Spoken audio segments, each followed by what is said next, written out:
Hey, Mortgage Coach community, Dave Savage here, and today I am interviewing Danny Horanyi with the Gaylord Hanson team out of San Diego. What's up, Danny? Hey Dave, how you doing? Doing good, buddy. Awesome. So anybody that tunes into the Mortgage Coach YouTube channel, they know Danny. I've interviewed you, countless times. This morning we posted a LinkedIn article about an interview that I did with you and Sam. God, what was it, like 2 years ago that we did 2 years that call? ago. Isn't it great how kind of the fundamental things about this business stay the same year over year? It's amazing because I think that interview is absolutely just as relevant today as it was 2 years ago, possibly more relevant because we're coming into the end of the year. Everybody needs to close the year strong, and everybody needs to blast off next year with purchase business. So, Absolutely. so Danny, when you read that, because you read the article, anything jump out at you as something that you think is as relevant or more relevant today as it was then, or some highlights from that article or the interview that we had. Well, I think the one thing that kind of reconfirmed in my mind and was really it's a reminder how important it is the trust we're building with the realtor and building that trust with examples of what their client is going to experience. We have brought up in multiple mortgage coaching calls the idea of having a referable experience and actually knowing what that looks like and then being able to communicate that experience out to the realtor. And or whoever your referral source is, be them a CPA, a divorce attorney, whoever it is, they're a professional. They're being relied upon for their professional services, and they're being asked for advice in an area that's outside of their expertise. And they're saying, you know what? Call Danny. He's the one who can answer that question for you. He's my professional partner. And by saying that, they're basically saying you can trust them like you trust me, right? And they've already invested hours or thousands of dollars on that relationship. And I think that that's a big thing that a lot of lenders miss. They believe, a lot of people that receive referral miss, they believe that that relationship starts the day that they get that lead, that's day zero. That might be day 300. That might be day 4,000 for the referral partner and that person, right? That Right. relationship. And you're just coming into it, right? And entering into this already existing relationship if you generate your business from referral partners. So just that simple mindset acknowledgement of I'm coming in midstream here. I have to respect and appreciate the fact that this person spent days and hundreds, if not thousands of dollars maintaining that relationship, even just an opportunity cost of their time.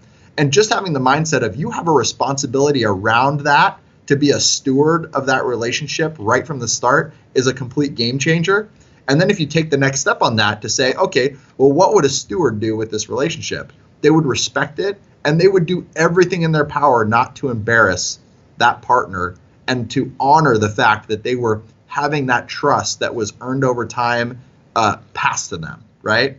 And that's where that message around sitting down with that partner and saying, hey, this is what I'm about. I'm about educate, communicate, execute.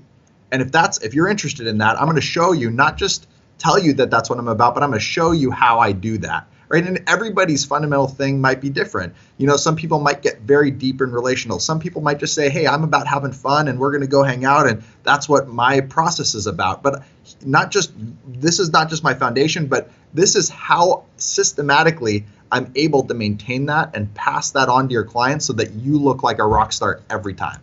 Yeah, love that. And that's, when you look at the five strategies, strategy number one was that initial consultation where everything you just said, you delivered. By the way, that was not in the interview. That was kind of 102 information, everybody. But, the other thing that was in the interview, which again, I think is more important today, is that especially, next year there's supposed to be less business. Every family, every opportunity is so valuable. And So, and so and you even Dave, did. Go not to ahead. interrupt you, but there's less refi business, but more purchase business. So that's a big thing to kind of have as a takeaway about 2018 is that if you are focused on purchase and taking down that marketplace and earning market share there, there's actually more opportunity, not less. The overall mortgage market will be down though. So sorry but I think that's No. a super important mindset for people to have. Don't be defeated. If you can pivot into purchase, which is very, very, very hard to do, but if you're committed to it, you can actually be more successful than you've ever been because the purchase market is growing. And if the point I was making, if the realtor believes, one, they're going to be well taken care of, which every loan officer is selling, I'll take care of it. But what you guys are able to do is you're able to say, I am going to convert that into a loan better than any other loan officer that you can. And I'm going to convert this prospect into a client for life that's going to refer more business. And you're able to show and do. And so, by the way, if you haven't read the article, read the article. There's actual scripts. If you did not listen to that interview, it's in the LinkedIn post. By the way, the link is below. So now, Danny, I don't know if you agree, and you may feel differently. Out of the 5 strategies, I thought the VA, rent versus own, whether you put VA in front of it or not, is bigger now than it was then. There's more first-time home buyers into the market, so being able to do that, that rent versus own and really productize that, and then obviously the counteroffer analysis. I mean, in today's market where there's a lot of folks making offer, I mean, those are 2 strategies I thought were as timely now, if not more timely than they were then. What are your thoughts on that? And I completely agree with that. And here's why. And this is, again, communicating the strategy, both the how that you're going to advise the client, but then why it's going to be impactful for the realtor's business. And why those 2 strategies are impactful is because they directly combat buyer fatigue. Of all the strategies that the total cost analysis can help support, those ones keep the client focused on the pot of gold at the end of the rainbow, right? So it allows them to see the transformation that they will experience if they follow through on this plan that their team, you and your realtor partner, are guiding them through, right? So for example, rent versus own, they go through 6 offers and they get beat out every time. Cash comes in, wipes them out. They're beat up, right? The human brain's designed to run away from pain, seek pleasure, right? So they've been beat up over and over again, and they think, man, I'm done here. I do not want to go get emotionally psyched up about a house again, and then only to get it snatched away from me after building up all this excitement. And so they say, we're just going to go rent. Well, okay, pump the brakes, because that's a choice you absolutely have. And you had that choice before you started this journey towards home ownership. And here's why you decided to become a homeowner. There's all these lifestyle reasons, right? That, you wanted to be able to get a dog or paint your walls, purple or whatever it is. But you also saw this big pot of gold at the end of the rainbow, which is absolutely real. You can map it out over 80 years and look at a average rate of appreciation, 5.1%, and see what that translates to in your marketplace. And it is a big number. And it's passive wealth that's built through forced savings and appreciation as well, or forced savings through amortization as well as appreciation, which are basically multiplying the net worth impact of that client that you have over and above the job that they have, right? Which is up to this point really the only way they have to build wealth. You're actually adding 2 additional mechanisms to 2 more weapons to their quiver that they can use to grow wealth over time. And you remind them of that with the rent versus own analysis.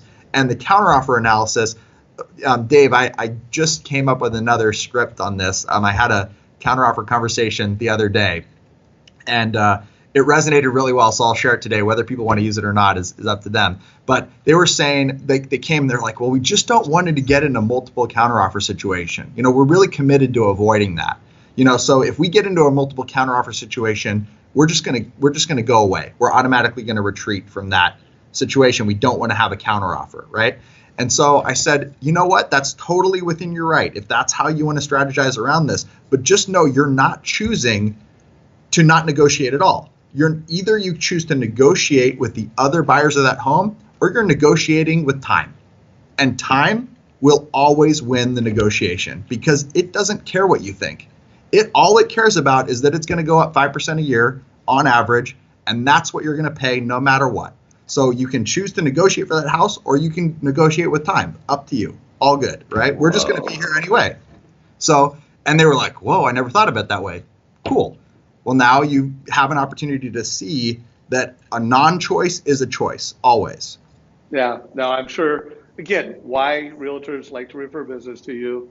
you help the family gain clarity, you provide the total cost analysis. By the way, Danny, would you mind forwarding me an updated rep versus own and a counteroffer analysis just so I have it in the link below?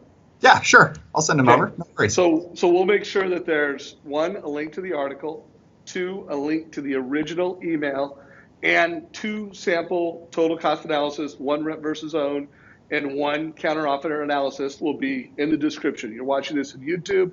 Hopefully you're getting value. So Danny, we're, literally we are recording this on October 31st of 2017. Tomorrow is November 1st. Right. And then we're a couple weeks from Thanksgiving, we're a couple weeks from Christmas, then we've got New Year's, and then it's January. Right. And most loan officers, I mean, again, their head's just not in the game. And the C-suite is just, they're just like, oh my God, what's January going to look like? It's going to be bloody. Right. And again, for guys like you and me, we want to lead. Let's close 2017 strong. Let's kick off 2018 with a boom. How are you preparing? And then what advice do you give to other loan officers that are listening to today's call? Well, the main the action item, the thing to do is twofold. One is do everything you've done throughout the whole year. Don't stop doing it. And there's a couple of really, really good reasons for that. The first really good reason is that what our referral partners really want from us is consistency. People will eat at a mediocre restaurant as long as they're sure they're going to get mediocre food every time versus a restaurant that 30% of the time is literally 5-star and then every other 70% of the time it's garbage, right? They want consistency. They want to know what they're going to get. And so if you maintain your workflows and they know what to expect from you all the time, even in this, seasonally slower period, and you can continue to execute around that, you're going to win. And the second reason is because there is never a time in the year where you have less competition. Because so many of your competitors go to sleep, right? And it's okay. Everybody should spend time with their family. Everybody should celebrate. Like we're in this job for a reason, and it's to support our families and live a good life, right? And be happy. So I'm not in any way advocating for, just power through Christmas and be a Scrooge, but right. Definitely think about, all of those times where you just want to take your foot a little bit off the gas, but you don't have to. Just keep the pedal to the metal, and you'll find that your results in this period, November, December, and January, are multiplied by the fact that other people are not there in your way trying to dilute your message of value, right, by coming in at the same time. So, and then the other thing is actually adding a 2018 planning session into your routine. Take time to strategically say what your goals are, and not just what your goals are. If you haven't read this book, I highly recommend looking into the 4 disciplines of execution. Set your goals, but then back into what's called the leading indicators, things that you have control of and that are predictive of success. Determine what those are going to be. It's probably going to be calling referral sources, taking them out to lunch. It's very fundamental, right? Picking up your phone when people call. These are leading indicators of generating business. Make a written commitment to doing those things, and that's what this fourth quarter is about. Love that. And by the way, one of your KPIs, should be total cost analysis. How many TCAs did you do today, this week, this month? Because those are strategic conversations. Mm-hmm. So I want to make sure everybody heard that, because some of the folks on this call are not, the top 1%. I mean, you guys are among the absolute best of best. And if you're struggling, or let's say you're a core producer, you're never going to have less competition on the field. Did you hear that? That's true. I mean, there's never going to be a time in the year where where you have a better opportunity to wow people. And again, we're not recommending that you do not celebrate any of your holidays, that you do not take good family time. And by the way, taking a vacation during this period of time, not a bad idea. We're not saying don't take vacations and don't enjoy your life. What we're saying is when you are working, you're on. You are a wow machine. You are delivering total cost analysis like you've never done it before. And by the way, I'm interviewing Michelle Town this Friday at 9 o'clock Pacific, and she's going to focus on what are the things that she does. Get another $100 million a year producer. You guys are doing a lot more than 100 million, but you know what I'm saying. Another Michelle's awesome. mind, She does yeah. killer work. Yeah. And she's going to be talking about how, coming into January, she's got January booked solid with realtor meetings. Again, she doesn't wait for January to book meetings. Mm-hmm. She's having great meetings now. When it gets to the point in November or December where she wants to start scheduling it out, she's scheduling out those meetings so that January and February are booked solid. So my goal here is to be a leader to our community so that the mortgage coach loan officer achieves their personal goals, achieves their financial goals, delivers a better quality of service to families. So if you're a manager watching this, forward it to your team, because I do believe the advice that Danny and I are giving, it's how you want your loan officers rolling. You want mortgage professionals being mortgage professionals during the holidays. But yeah, let's take vacations. Let's have some family time. But when we're on, let's be on like never before. Danny, as we wrap this up, any other thoughts you want to share in today's call? No, it's all about activity. That the leads aren't gonna, the phone's not gonna answer itself. Those and if you're delivering a total cost analysis to your clients, if you're listening to Dave, who's a massive thought leader in this space, then probably you're in his tribe to some degree, which means that you've already put yourself into that realm where realtors should want to work with you. You have something of value to bring to them. So it's your responsibility to make those calls and to take advantage of all the value you have to add to their business. Yeah, one last little nugget. If you have not watched the interview I did with Jeremy Forcier, 5 questions he asked every realtor, and then the mortgage coach conversation that he has with his realtors, putting a link to that below. It's less than 20 minutes long. I think it's like 17 minutes. If you haven't listened to that, make sure you do it. And hopefully everybody that's watching this, you're getting some value to, close the year strong, kick off next year with a bang. Again, give us a like if you liked it and share it with your mortgage friends. Thanks a lot, Danny. Thank you, Dave. Take care, brother.